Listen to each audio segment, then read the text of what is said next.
Hey guys, this is Shane and welcome to my Curator of the Lost channel. Today, hey, I'm talking about book sets. I've been on the road some more. I had to travel again this week, but I was able to run out, do a little bit of sourcing, and I come across these true book sets. And I've done videos on this before, but it's always a great topic. I'll show you what I found, and let's talk about some of the pros and cons and strategies with book sets, okay? So, hey, before I jump in, I'll say thanks. Thanks for the views, channel support. You guys keep watching, and I'll just keep making these. We'll see what happens. So let's jump in.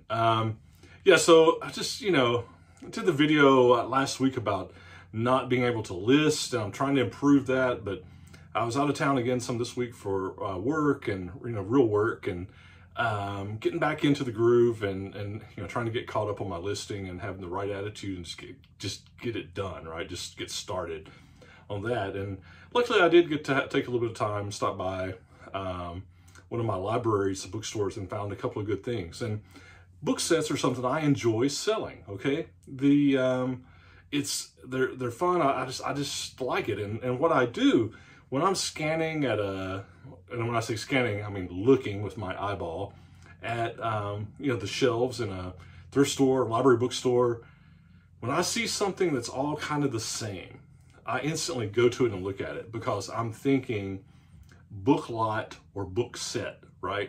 And here's examples of what I found this week, okay? So this first one is this, the Adams Papers. It's this 4-volume set from 1961 on the diary and autobiography of John Adams. And this thing, I paid $6 for these. You can see they're a little aged on the side. You can see how it's probably sun damaged, probably sitting on a shelf for, these things are like 62 years old. $6 for these, and I paid $6 for them. I see these valued at $60 to $75. I think that's with the aging. I may list them for $60 and see how they go, but I would let these go for $50 all day long. I only got $6 in them. It's the type of thing I love to find and sell, okay? Really cheap. The next one I got, put those out of the way so I don't knock them over. They're so heavy.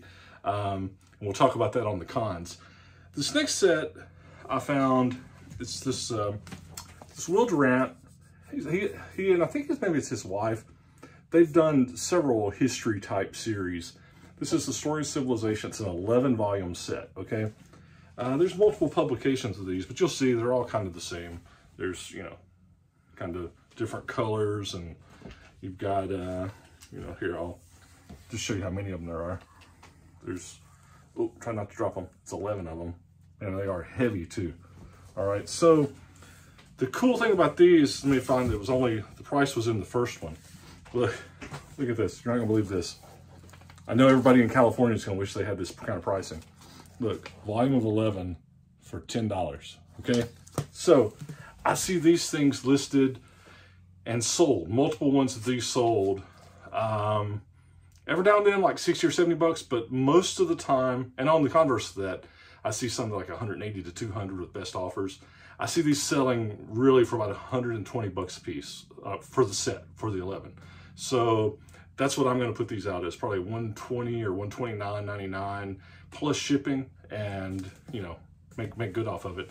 I've only got $10 in them. So again, when I see lots of these were all on the shelf, and I'm like, hey, let's check these out. So I got some good profit potential.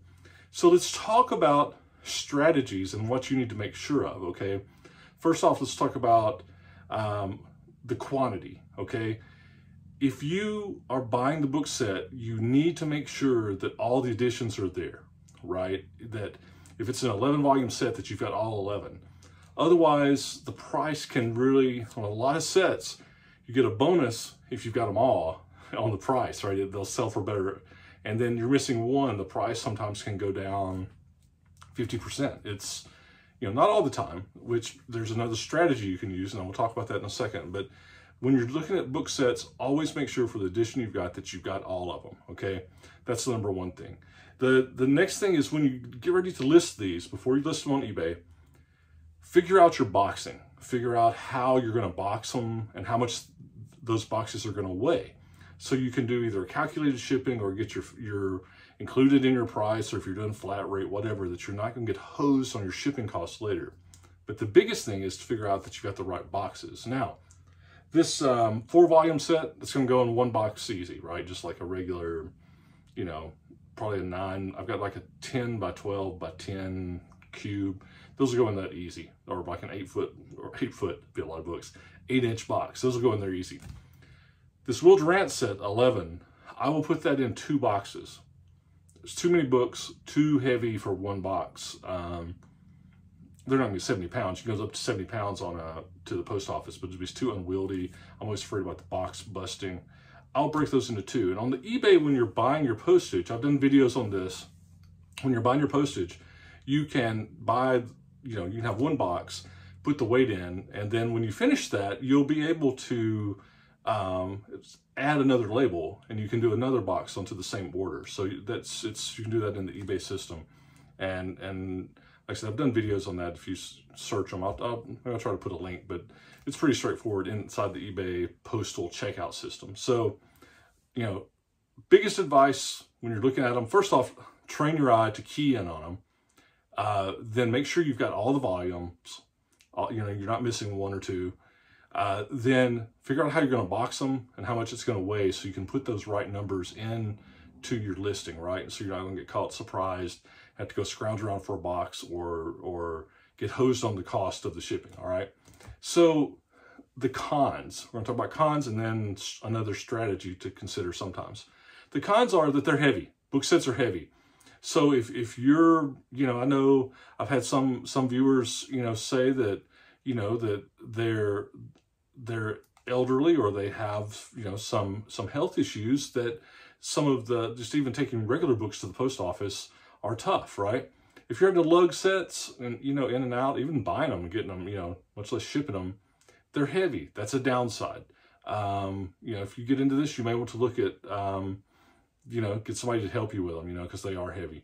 The other thing is they take up a lot of space. You know, you think all these, you know, on your shelf or whatever, they take up a lot of space. Sometimes what I do on these at the foot of my bookcases, I just put them all in one stack. I know where they're at, then they don't take up shelf space, and they're so heavy. So the heaviness and the weight are the big downsides. The upside, again, they can be interesting. People like to buy the full sets, especially if they're all there, and you can get a monetary pop, a bonus, if they're all there. Now, there is another strategy, and this is something that you just have to look at on a set-by-set basis. One strategy is that sometimes, and I don't prefer to do this. I prefer just to sell the book sets all at once. But sometimes you run into sets that you make more money if you break them up and sell them individually. So, you know, when you get the set, you at least want to do your due diligence and see, is it worth breaking them up and selling them onesie-twosie? Now, if you do that, that's multiple listings, that's multiple, it might have a longer tail on it. That's why I like to just, if the difference I can make on it is not that much, I prefer just to sell them all in one fell swoop, right? And turn them over quick and not have 1 or 2 just languish on the shelf, right? But whenever you get a set, you need to do that due diligence and make sure that you're not better off by a wide margin of breaking them up. It's an individual preference on how you do it.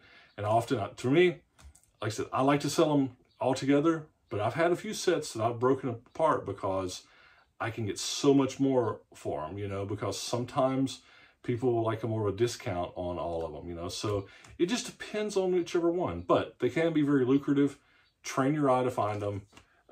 You know, other than the weight and the space, it's a great way to get some interesting items that can sell pretty quick and make you good profit. So, hey, I don't know about you guys here in Alabama, starting to get summer. It's getting up to like 90 degrees this weekend, pollen's everywhere. I feel congested right now, but hopefully you're doing good. Have a good weekend. And remember, see cool, buy cool. And even if it's book sets, look out for those too. Talk to you soon. Bye.